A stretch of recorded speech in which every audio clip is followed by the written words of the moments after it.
She was scared.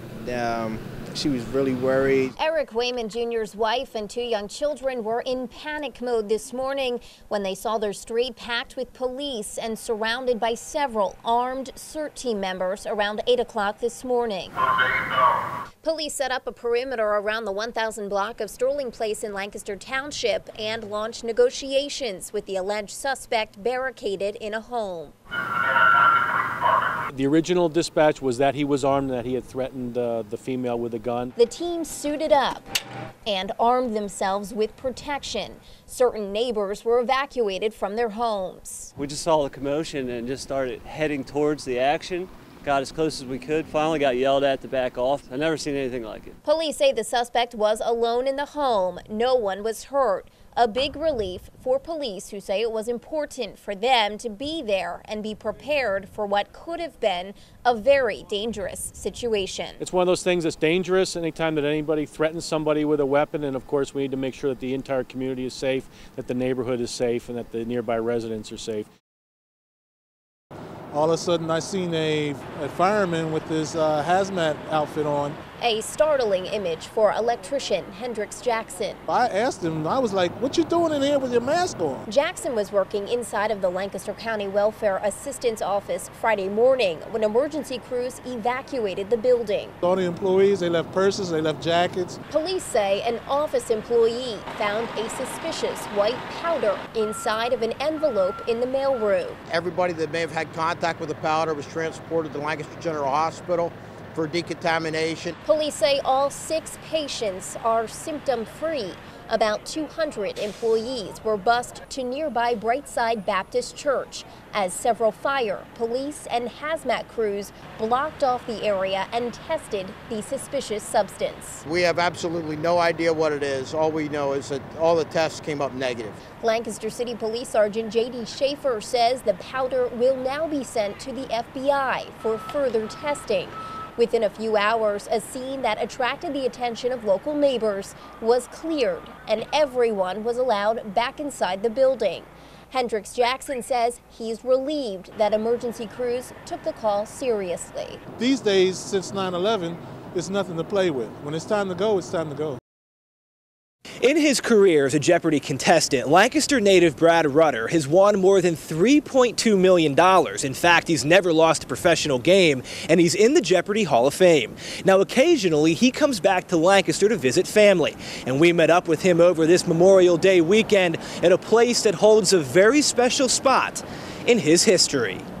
That gets bumped up to $2 million. Congratulations. It seems real at first. It's kind of sunk in a little bit since then. For Brad Rutter, the moment he became the winningest contestant in American game show history, it didn't seem real. I can remember at the $1 Million Masters tournament back in '02, I was leaving after the show, having just won $1 million, walking back to my hotel, and there was the sky in Manhattan was this weird kind of blue. It was right at twilight, and it was some color I'd never seen before, and it really, it just didn't seem real at that point. It was like I was in some kind of movie or something. Brad, what is an end? Good. Especially when he looks back at where it all started, the Lancaster Public Library. So this is my great-grandfather, Ira Hahnemann, who was on the board of the library back in 1953 when they built the place. So, yeah, a couple generations back. But while his pioneering relative is memorialized on the first floor, Rutter's fondest memories lie in this small room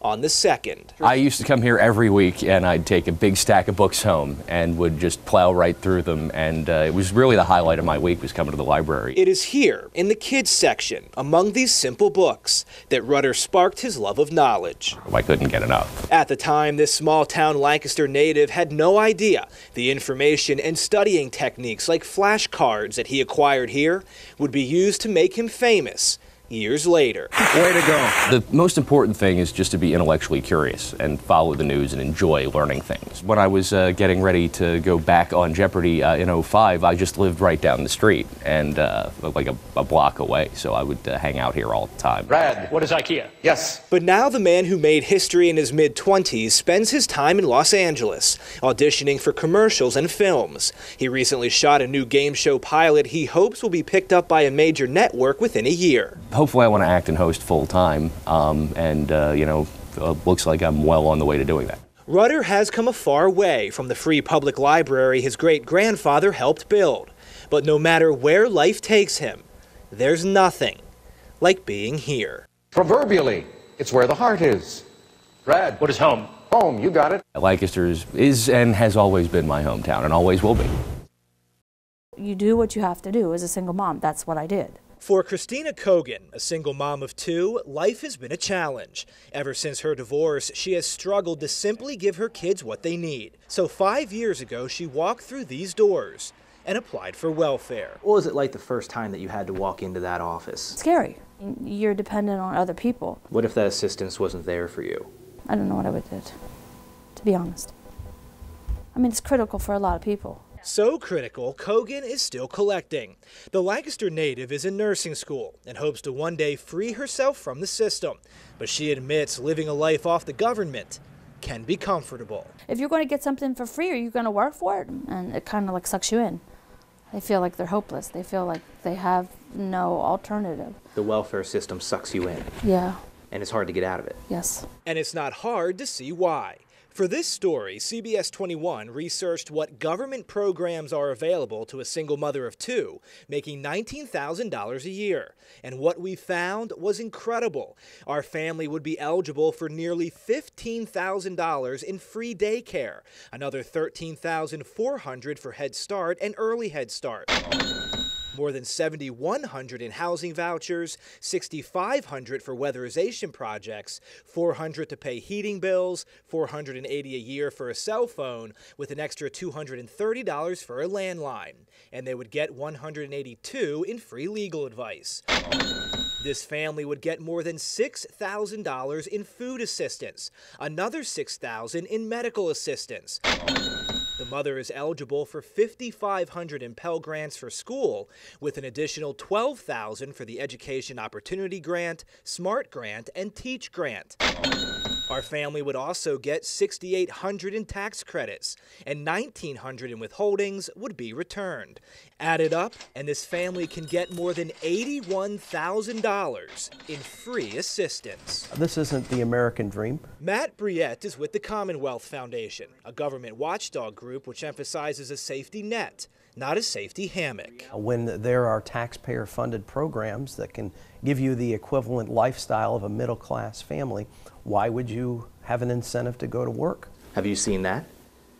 Yes. Government figures show Pennsylvania's welfare department now takes up a whopping 43% of the state's budget, and that number is growing much faster than revenue. Briette admits in our hyper-politicized culture, meaningful reform is unlikely until there's a financial crisis, which he says is coming.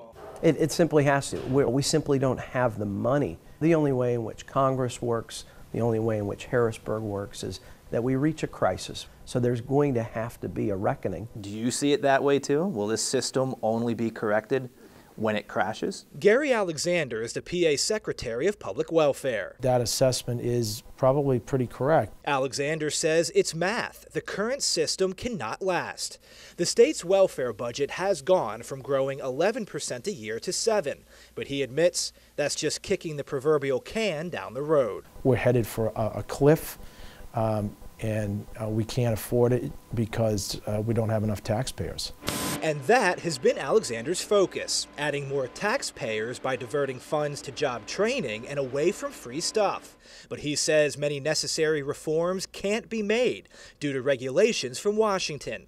Plus, the political desire isn't there because we the people aren't demanding it. We need to look at what we're spending right now, all of the programs that we're offering, in the same way that you've done, and we have to say what is absolutely necessary. If we're not careful, the system will crash, and maybe if it does crash, maybe we'll finally wake up. I mean, I don't know, but the answer is, I'm telling you, there's more issues out there. But you think there is an answer? Yeah. We just need to find it. Yeah. That's what your story's about. We need to find it.